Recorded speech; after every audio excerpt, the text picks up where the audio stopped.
വരയ്ക്കാൻ പഠിച്ചിട്ടുമില്ല, അതിൻ്റെ ABCD അറിയത്തില്ല. പക്ഷെ ഒരു കാര്യം നമ്മളോട് പറയുമ്പം നമ്മൾ എങ്ങനെയാ വേണ്ടാന്ന് പറയുന്നേ, അതുകൊണ്ട് ഇങ്ങ് ഏറ്റെടുത്തു. ശ്രമിച്ചു നോക്കാന്നേ. യുവത്വം പ്രതീക്ഷയുടെ പ്രകാശം. ഇതൊരു കയ്യെഴുത്ത് മാസികയാണ് കേട്ടോ. അപ്പോൾ അതിൻ്റെ ഒരു കവർ പേജ് വരച്ചു കൊടുക്കണമെന്നായിരുന്നു ആവശ്യം. പ്രത്യേകിച്ച് പാടുള്ളതും സമയമെടുത്ത് കൂടുതൽ ചെയ്യേണ്ട കാര്യങ്ങളും എനിക്ക് പെട്ടെന്ന് തന്നെ ചെയ്യണം. അത് ഏതൊരു കാര്യമായാലും കുറച്ച് റിസ്ക് എടുക്കുന്ന കാര്യങ്ങൾ ഞാൻ പെട്ടെന്നാണ് ചെയ്തു തീർക്കാറ്. അങ്ങനെ ഒരു ആവേശത്തിന്റെയും കൗതുകത്തിന്റെയും പുറത്ത് പെട്ടെന്ന് തന്നെ വരച്ചു തീർത്തു.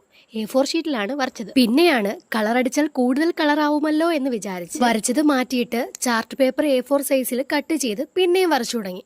സത്യം പറഞ്ഞാൽ വരയ്ക്കുന്നത് എടുക്കാൻ എനിക്ക് ആഗ്രഹമില്ലാഞ്ഞിട്ടല്ല, ചില സാഹചര്യങ്ങളുടെ സമ്മർദ്ദം കാരണം അതൊന്നും എനിക്ക് എടുക്കാൻ പറ്റിയില്ല. അതിൽ ഞാനിപ്പോൾ വല്ലാതെ ഖേദിക്കുന്നുണ്ട്. ഈ എഴുതുന്നതെല്ലാം CD മാർക്കർ പെൻ കൊണ്ടാണ് കേട്ടോ എഴുതുന്നത്. ഇതാണ് വരച്ച ചിത്രത്തിന്റെ ഫൈനൽ ലുക്ക്. എനിക്കത് ഒരുപാട് ഇഷ്ടപ്പെട്ടു. കാരണം ഞാൻ ഇത്രയൊക്കെ വരയ്ക്കുമെന്ന് ഞാൻ ഇപ്പോഴാണ് ചിന്തിച്ചത്. അങ്ങനെ ചിന്തിച്ചുകൊണ്ടിരുന്നപ്പോൾ എന്തായാലും വരയ്ക്കുമല്ലേ, ഞങ്ങളുടെ അച്ഛനും കൊച്ചമ്മയും പള്ളിയിൽ നിന്ന് പോവാണ് കേട്ടോ. അപ്പോൾ അതിനും കൂടെ വരയ്ക്കാമെന്ന് വിചാരിച്ചാണ്. വരയ്ക്കാൻ അറിയാത്ത ABCD അറിയാത്ത ഞാനാണ് വരയ്ക്കുന്നത്. അപ്പോൾ വരയ്ക്കാൻ അറിവുള്ളവർ എന്നെ വിമർശിക്കാതിരിക്കട്ടെ.